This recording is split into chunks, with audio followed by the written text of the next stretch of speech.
Recently एक Indian billionaire ने कतार के प्राइवेट आइलैंड पे 100 करोड़ का हॉलिडे होम खरीदा सिर्फ वीकेंड्स के लिए। और ये तो बस शुरुआत है। नए जमाने के अल्ट्रा रिच इंडियंस का इन्वेस्टिंग स्टाइल, लाइफस्टाइल और माइंडसेट पूरा बदल चुका है।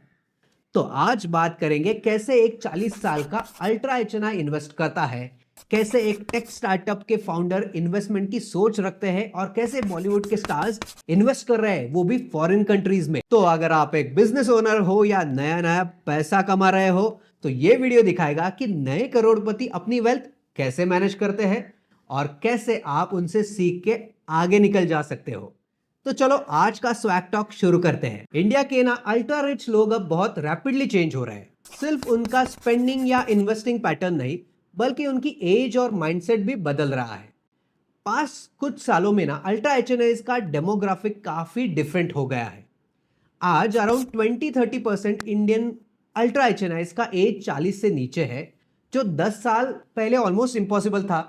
ये change mainly tech startup, pharma और केमिकल इंडस्ट्री के वजह से आया है, जहां नए जनरेशन के सुपर रिच उभर के आ रहे हैं। अब आप बोलोगे स्वैग पहले एक्सप्लेन करो कि अल्ट्रा एचएनआई होता क्या है। तो सुन लो, अल्ट्रा एचएनआई के पास मोर देन 25 करोड़ की इन्वेस्टिंग एसेट होती है। ये यंग अल्ट्रा एचएनआईज ना ग्लोबल सोच रखते हैं और एग्रेसिव भी होते हैं इन्वेस्टमेंट्स के बारे में, compare to their traditional rich people. अब अगर यंग है, अमीर है, तो इन्वेस्टमेंट अलग होगी है ना, टोटली डिफरेंट होती है भाई। देखो, अगर आप 50-60 प्लस के एज ग्रुप के अल्ट्रा एचएनआईज के पोर्टफोलियो देखोगे तो इक्विटी, डेट और रियल एस्टेट में ज्यादा इन्वेस्टमेंट होती है, क्लासिक एसेट्स, राइट।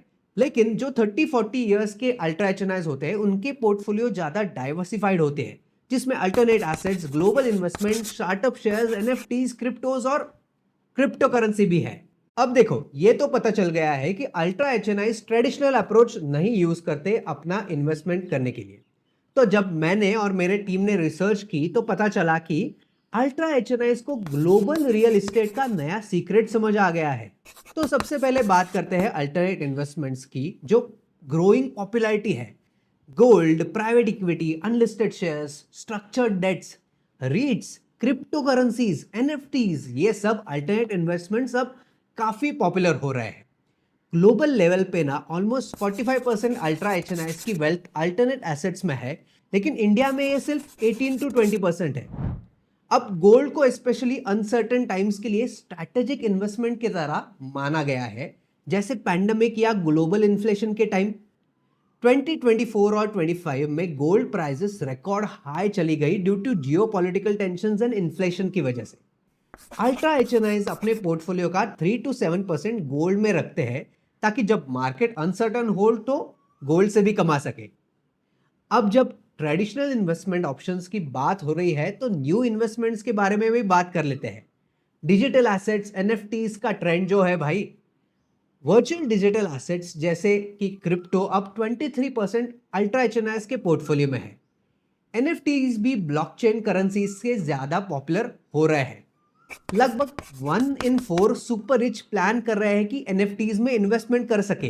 पर भाई एक बात बताओ, जब मेट्रो सिटी के लोग न्यू इन्वेस्टमेंट कर रहे हैं तो टियर 2 और टियर 3 के सिटीज के लोग थोड़ी ना पीछे रहेंगे।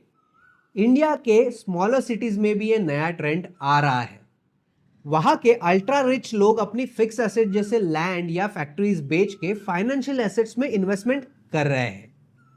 पहले वो गोल्ड प्रिफर करते थे क्योंकि वो ज्यादा फैमिलियर लगता था, लेकिन टाइम के साथ वो भी डाइवर्सिफाइड पोर्टफोलियोज अपनाने लग गए हैं, जैसे कि इक्विटीज, ग्लोबल एसेट्स और क्रिप्टो। अब ये तो पता चल गया है कि अल्ट्रा एचएनआईज ट्रेडिशनल अप्रोच नहीं यूज करते इन्वेस्टमेंट करने के लिए। अब देखो, इंडिया के अल्ट्रा एचएनआई अब भी लोकल कमर्शियल रियल एस्टेट में इन्वेस्ट करते हैं क्योंकि रेंटल इनकम मिलता है, लेकिन ग्लोबल लेवल के लग्जरी रेसिडेंशियल होम्स ज्यादा पॉपुलर है। रीजंस अलग अलग है। कुछ लोग अपने बच्चों के ओवरसीज एजुकेशन के लिए सेकंड होम खरीदना चाहते हैं, तो कुछ टैक्स बेनिफिट और सिटीजनशिप के लिए। ये अल्ट्रा एचएनआईज ना पोर्टुगल, माल्टा और यूएई जैसे कंट्रीज में इन्वेस्टमेंट करते हैं। एक रिपोर्ट के हिसाब से लगभग 10% of Indian ultra HNIs dual citizenship explore कर रहे हैं। इवन बॉलीवुड सेलेब्स जैसे सैफ अली खान ने रिसेंटली कतार के मार्शा अरेबिया आइलैंड पे लग्जरी हॉलिडे होम खरीदा है। ये ट्रेंड बढ़ रहा है जहां प्राइवेसी और लग्जरी के साथ इजी एक्सेस भी चाहिए। ऑलमोस्ट 47% ऑफ इंडियन अल्ट्रा एचएनआईज के पास रेसिडेंशियल प्रॉपर्टीज है अब्रॉड में, मेनली दुबई, लंदन और सिंगापुर में, जहां एवरेज इन्वेस्टमेंट ₹12 करोड़ की है।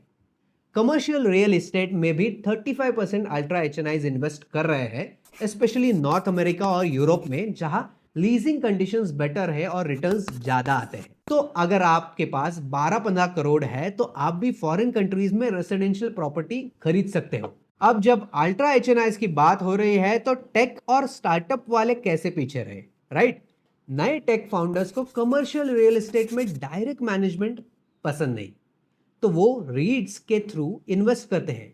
रीट्स रेगुलेटेड होते हैं और फ्रैक्शनल ओनरशिप भी पॉसिबल है। मतलब आप न्यूयॉर्क के प्राइम बिल्डिंग का एक फ्लोर अपना कर सकते हो, वो भी टेनेंट्स और टैक्सेस के टेंशन के बिना। अब यार सब इनकम इन्वेस्ट करेंगे तो लग्जरी कौन एंजॉय करेगा, राइट? लग्जरी और ट्रैवल के मामले में भी अल्ट्रा एचएनआईज आगे है। एक अल्ट्रा एचएनआई अपने एनुअल स्पेंडिंग का लगभग 7% फॉरेन लेजर ट्रैवल पे एंजॉय करता है।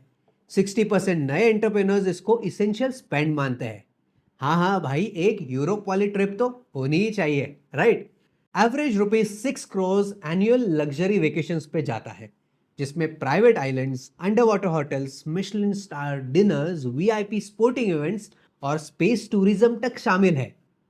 Luxury watches, vintage cars, jewellery, antique rare coins, ये सब कलेक्टिबल्स ना अल्ट्रा एचएनआईज का पैशन एसेट्स है। ये वैल्यूएबल्स होते हैं, कम वॉलेटाइल होते हैं और हेयरलूम की तरह नेक्स्ट जनरेशन को पास ऑन किए जाते हैं। तो क्या समझे, आज का अल्ट्रा एचएनआई के लिए वेल्थ सिर्फ पैसा नहीं बल्कि स्मार्ट डाइवर्सिफिकेशन, ग्लोबल एक्सपोजर और यूनिक एक्सपीरियंसेस एंजॉय करने का जरिया है। ये लोग पुराने रूल्स फॉलो नहीं कर रहे हैं, ये अपना ही नया वेल्थ गेम खेल रहे हैं।